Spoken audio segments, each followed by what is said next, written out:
Dabhoi સીએનપીએફ arts and commerce college ખાતે police દ્વારા cyber awareness કાર્યક્રમ યોજાયો. વડોદરા જિલ્લા કેળવણી મંડળ સંચાલિત ડભોઈ સ્થિત સીએનપીએફ આર્ટ્સ અને કોમર્સ કોલેજ ખાતે વિદ્યાર્થીઓમાં કાયદા અંગે જાગૃતિ લાવવા તથા માર્ગદર્શક આપવા માટે કાર્યક્રમનું આયોજન કરવામાં આવ્યું હતું.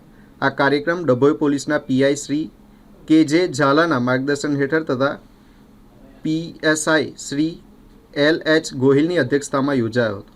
કાર્યક્રમ દરમિયાન પીએસઆઈ શ્રી એલ.એચ. ગોહિલ દ્વારા વિદ્યાર્થીઓને સુરક્ષા હેતુ સાયબર ફ્રોડથી બચાવવા અને મકર સંક્રાંતિ દરમિયાન લેવાતી તકેદારી તેમજ ટ્રાફિક અવેરનેસ જેવા મહત્વપૂર્ણ વિષયો અંગે વિસ્તૃત માહિતી આપવામાં આવી હતી.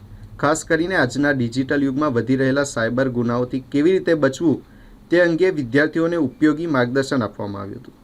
વિદ્યાર્થીઓને ટ્રાફિક નિયમનનું પાલન કરવાનું તેમજ સમજાવવામાં આવ્યું તેમજ તહેવારો દરમિયાન સલામતી જાળવવા માટે જરૂરી સૂચનો આપવામાં આવ્યા. કાર્યક્રમના અંતે વિદ્યાર્થીઓએ પ્રશ્નોત્તરી દ્વારા પોતાની શંકાનું સમાધાન કર્યું હતું. આ કાર્યક્રમથી વિદ્યાર્થીઓમાં કાયદા અને સુરક્ષા અંગે જાગૃતિ વધશે તેવી આશાઓ વ્યક્ત કરવામાં આવી હતી.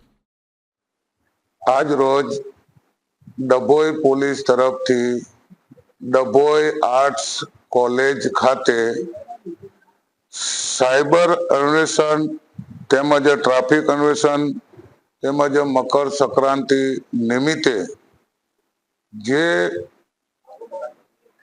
મકર સંક્રાંતિ નિમિત્તે ચાઇનીઝ દોરી બાબતે લોકોને ગળા કપાવાનો ભય હોય છે તેમજ શરીરે કોઈ પણ શરીરના ભાગે નુકસાન થવાનો ભય હોય છે, જેથી ચાઇનીઝ દોરી પકડી કેસ કરવામાં આવેલ છે.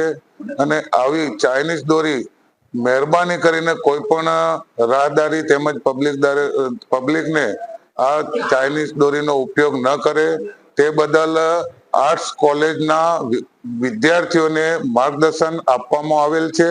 તેમજ ટ્રાફિક નિયમન, વાહનો ચલાવતા લાયસન્સ, ગાડીના ઇન્સ્યોરન્સ તમામ રાખવા માટે માર્ગદર્શન આપવામાં આવેલ છે.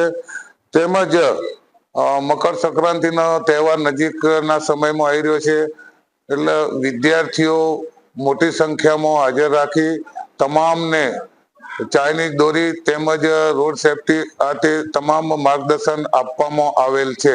સાયબર ફ્રોડને લઈને જે મુદ્દાઓ જણાવવામાં આવ્યા છે, સાયબર ફ્રોડને લઈને જે અત્યારે સાયબર ફ્રોડ વધુ પ્રમાણમાં થઈ રહ્યો છે અને લોકોના પૈસા ફ્રોડ થાય છે, નીકળી જાય છે, એ બાબતે વિદ્યાર્થીઓને તમામ પ્રકારનું જ્ઞાન આપવામાં આવેલ છે.